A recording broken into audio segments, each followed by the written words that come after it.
धर्म प्रेमी बंधुगण,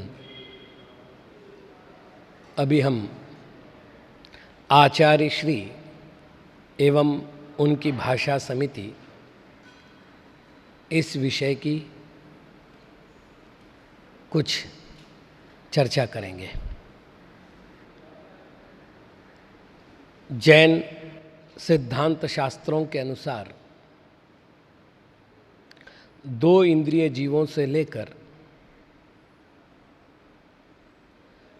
वचन योग आरंभ होता है तो 13वें गुणस्थान तक वचन योग रहता है। वचन बल भी दो इंद्रिय से प्रारंभ हो जाता है। दो इंद्रिय से असंगी पंचेंद्रिय तक जीव अनुभय भाषा का प्रयोग करते हैं।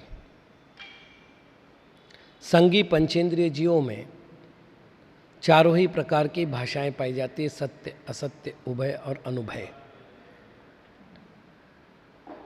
इसका अर्थ हुआ कि बोलने की क्षमता दो इंद्रिय जीवों से प्राप्त होती है। तो बोलना सबको आता है, बोलने की सार्थकता हर किसी को नहीं आती। जब एक जीव महाव्रतों का पालन करने का संकल्प करता है, जब सकल चारित्र को धारण करता है, तो वह मन योग, वचन योग और काय योग पर अपना नियंत्रण स्थापित करने का प्रयत्न करता है। इसी को गुप्ती कहा गया है। जो साधक गुप्ती के मार्ग में जितना प्रगति कर जाता है, उसकी साधना उतनी ही श्रेष्ठ मानी जाती है। किंतु गुप्ती निवृत्ति रूप है। सभी साधक उस निवृत्ति रूप गुप्ती में सुस्थिर नहीं हो सकते। ऐसे समय में पुनः पुनः गुप्ती के मार्ग पर अग्रसर होने के लिए समितियों का पालन किया जाता है, जिसमें वचन संबंधित समिति है, भाषा समिति। यहां बोलने का निषेध नहीं है, किंतु बोलने पर संतुलन है।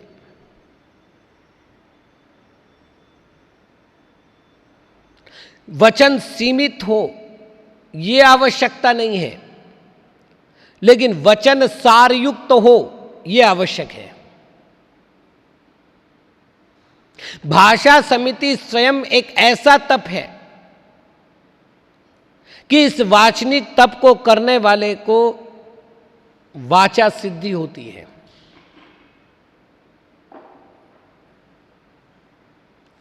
आचार्य श्री विमल सागर जी महाराज के जीवन को देखें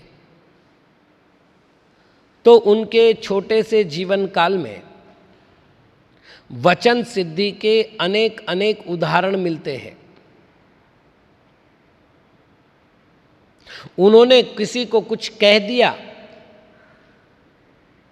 वो पाषाण की लकीर के समान अमिट थे। दुनिया इधर से उधर हो सकते, उनके वचन इधर से उधर नहीं हो सकते।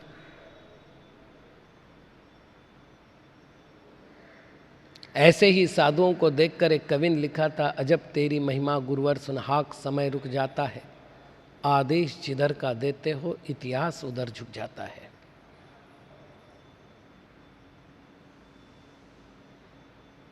लेकिन भाषा की इस संयम परिणति को साधना इतना सरल नहीं होता। कभी कभी मन में दबी हुई कषाएं, जिनको हम दमित कषाय कहते हैं,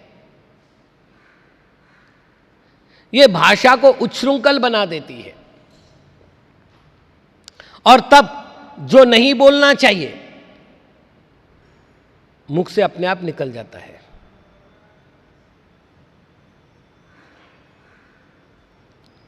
तो दमित कषाय भाषा समिति का शत्रु है।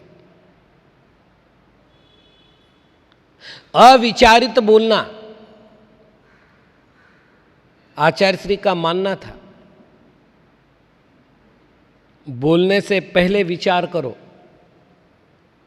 ताकि बोलने के बाद विचार नहीं करना पड़े। बोलने से पहले विचार किया जाता है वो उत्कृष्ट श्रेणी में आता है। बोलने के बाद विचार करना पड़ता है वो जघन्य श्रेणी में आता है, क्योंकि वो पश्चाताप के अतिरिक्त तो कुछ नहीं होता। मैं जो बोल रहा हूं उसका क्या फल होना है। आपने देखा होगा शतरंज के खेल में चाल चलने से पहले बहुत देर तक सोचा जाता है। सारी बाजी ठीक से चल रही है लेकिन एक चाल गलत हो जाए तो खेल विपक्ष के पार्टी में चला जाएगा। एक चाल गलत होना पूरे खेल के संतुलन को बिगाड़ देता है। ठीक उसी प्रकार वचनों का एक गलत प्रयोग पूरे संबंधों को बिगाड़ देता है। इसलिए आचार्य श्री पहले तोलते थे फिर बोलते थे। मैंने पहले भी कहा कि कई बार क्रोध नाम के औदैहिक भाव के कारण उनमें क्रोध आया, नहीं आया ऐसा तो नहीं कह सकते, अन्यथा संज्वलन कषाय का अस्तित्व व्यर्थ हो जाएगा। क्रोध आया और क्रोध के समय में उन्होंने कुछ वाक्य बोला भी है, तो वो वाक्य कभी भी उनके पद की मर्यादा के विपरीत नहीं था। यह सिद्ध करता है कि उनका भाषिक सौष्ठव और भाषिक नियंत्रण कितना सुदृढ़ था, क्योंकि सामान्य रूप से कषायों में आदमी को ध्यान नहीं रहता कि मैं क्या बोल रहा हूं, लेकिन क्रोध के समय में भी उनके वो वचनों का प्रवाह अपनी मर्यादा को कभी लांघ करके नहीं गया। शास्त्रों में भाषा समिति का परिपालन करने के लिए कुछ निषिद्ध भाषाएं कही है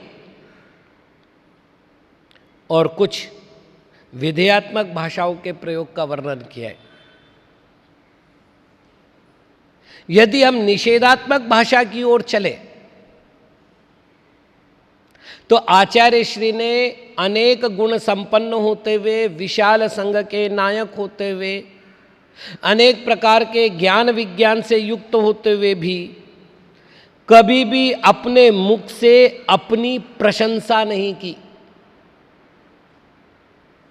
क्योंकि आत्म प्रशंसा भाषा समिति का दूषण है। आत्म प्रशंसा के विरोध में है पर निंदा।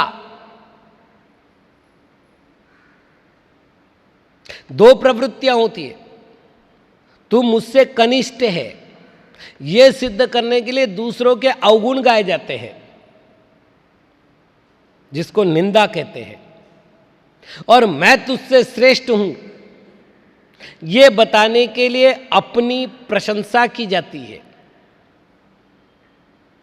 आचार्य श्री ने जिस तरह आत्म प्रशंसा का परित्याग कर रखा था, वैसे उनकी भाषा में कभी पर निंदा नहीं आई। 1 से 1.5 महीना में उनके चरणों में था और योगायोग से चरणों में सोने का, चरणों में रहने का, दिन भर बैठने का अवसर मिलता था। एक बात देखी, उनके कमरे में कभी भी दूसरे साधु की, किसी साधर्मी की, किसी विद्वान की, किसी समाज वाले की चर्चा नहीं होती थी। मतलब विरोधात्मक। प्रशंसा हो रही वहां तक ठीक है, किसी के मुंह से कुछ निकल भी जाता था तो आचार्य श्री कहते थे भैया बस हो गया, उसकी गलती, मेरे कानों का विषय क्यों बने। मेरे कान है, कूड़ा कचरा उठाने का कोई साधन नहीं जो मैं कानों से उनका कूड़ा कचरा उठाने की कोशिश करूं। बंद करो इस चर्चा को। या फिर कहते थे भाई प्रत्येक आत्मा स्वतंत्र है, उनकी बात उनके पास।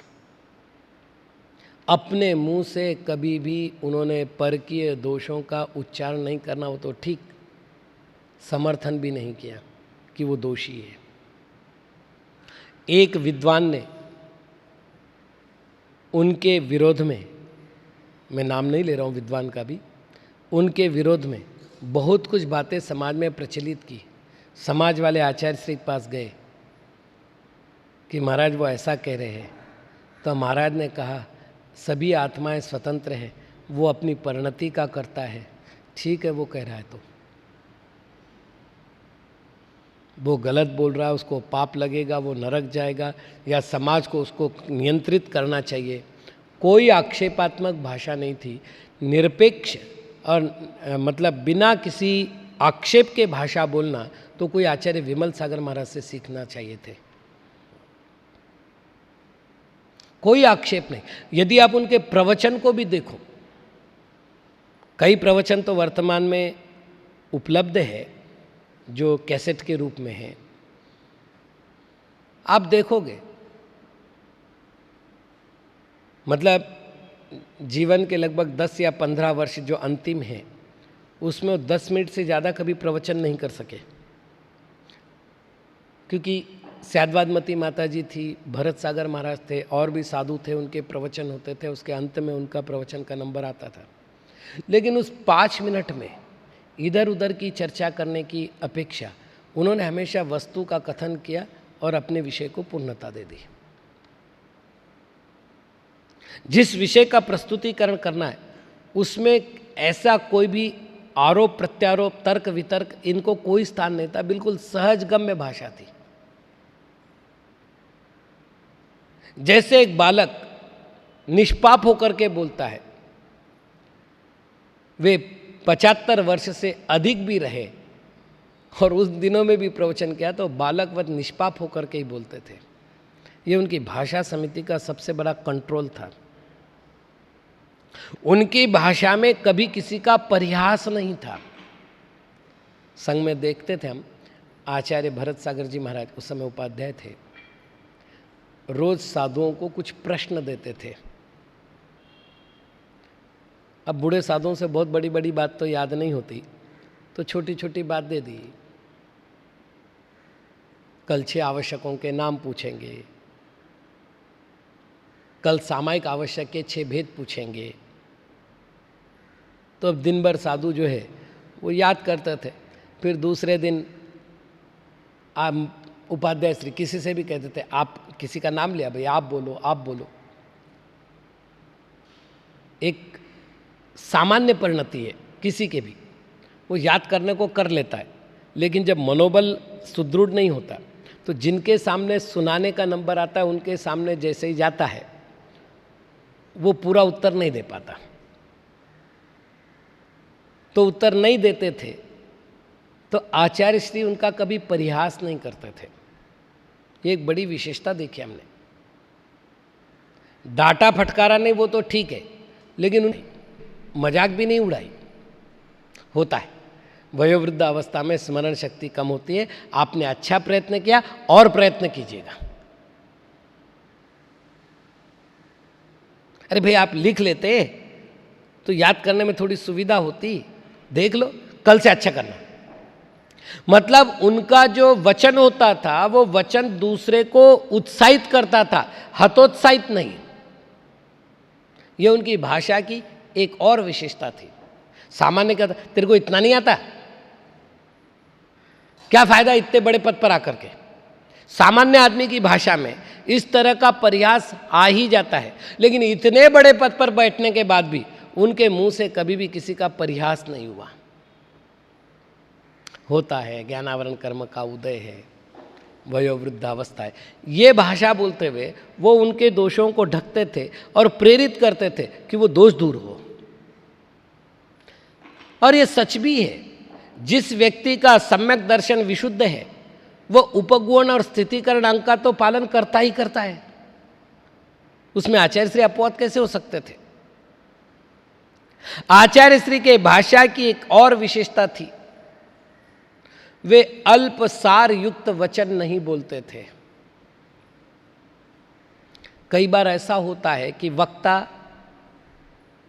बहुत देर तक बोलता है, लेकिन जब उसका निचोड़ निकलता है तो या तो वो सारहीन सिद्ध होते हैं या उसमें से बहुत कम सारभूत बातें निकलती है।